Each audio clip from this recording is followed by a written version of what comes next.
Oliy va professional ta'lim muassasalariga kirish uchun onlayn ro'yxatdan o'tish. 2025-2026 o'quv yili uchun ro'yxatdan o'tishning birinchi bosqichi. Abituriyentlarni onlayn ro'yxatga olish Bilimni baholash agentligining may.uz.bmb.uz sayti orqali amalga oshiriladi. may.uz.bmb.uz sayti orqali ro'yxatdan o'tish quyidagi tartibda amalga oshiriladi.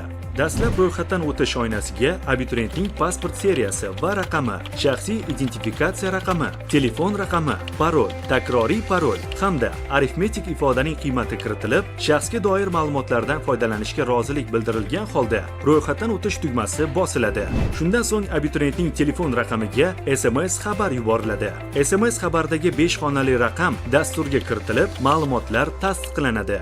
Agar abituriyent may.uz.bmb.uz saytida oldin ro'yxatdan o'tgan bo'lsa, kirish bo'limi orqali telefon raqami, parol va arifmetik ifoda qiymatini kiritgan holda shaxsiy kabinetiga kirishi mumkin. Bundan tashqari, One ID orqali kirish imkoniyati ham mavjud.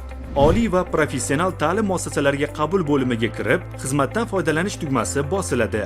Abituriyentning doimiy yashash manzili Ichki ishlar vazirligining manzil axborot tizimidan olinadi. Agar abituriyentning doimiy yashash manzili avtomatik ravishda shakllanmasa, mazkur ma'lumotlar abituriyent tomonidan to'ldiriladi. Tugatgan ta'lim muassasasi oynasidan abituriyent tamomlagan ta'lim muassasasi joylashgan hudud, muassasasi turi va nomi hamda tugatgan yili tanlanib, hujjat seriyasi va raqami yoziladi. Agar abituriyentning tugatgan ta'lim muassasasi dasturda mavjud bo'lmasa, muassasa turidan boshqa o'quv yurti tanlanib, muassasa nomi yozma kiritiladi. Bunda joriy yil bitiruvchilari tugatgan ta'lim muassasasi bo'yicha ma'lumotlarni kiritmaydi. Ularning ma'lumotlari tegishli vazirlik va idoralardan real vaqt rejimida olinadi. Diqqat! Ta'lim to'g'risidagi qonunga ko'ra, umum ta'lim muassasasini tamomlamagan o'quvchilar oliy ta'lim muassasasiga o'qishga qabul qilinmaydi. Agar abituriyentda umum ta'lim fanlaridan tabaqalashtirilgan ball beradigan milliy sertifikat mavjud bo'lsa, sertifikatdan foydalanishni tasdiqlashi yoki rad etishi lozim. Agar abituriyentda umum ta'lim fanidan maksimal ball beradigan yoki chet tilidan B2 yoki C1 darajadagi milliy sertifikat bo'lsa, undan foydalanishni tanlash talab etilmaydi. Uning ma'lumotlari avtomatik ravishda shakllanadi. Agar abituriyentda umum ta'lim fanidan yoki chet tilidan xalqaro sertifikat mavjud bo'lsa, xalqaro sertifikat bo'limiga kirib, sertifikat ma'lumotlari kiritiladi va sertifikat yuklanadi. Bunda xalqaro sertifikatlarni 20-iyunga qadar yuklash tavsiya etiladi. Abituriyentda boshqa turdagi imtiyozlar mavjud bo'lsa, bu imtiyozlar tegishli vazirlik va idoralardan olingan ma'lumotlar asosida avtomatik to'ldiriladi. Agar imtiyozlar bo'limida abituriyentning imtiyozi chiqmasa, abituriyent imtiyozni taqdim etgan vazirlik yoki idoraga murojaat qilishi lozim. Ariza topshirish bo'limida oferta bilan tanishib, tasdiqlagandan so'ng test topshirish hududi, ta'lim tili va test topshirish alifbosi tanlanadi. So'ngra test sinovi topshiriladigan fanlar majmuasini aniqlaydi. Agar abituriyent alohida iqtidor talab etiladigan ta'lim yo'nalishini tanlasa, kasbiy, ijodiy imtihon topshirish uchun o'ziga qulay bo'lgan oliy ta'lim muassasasini ham tanlaydi.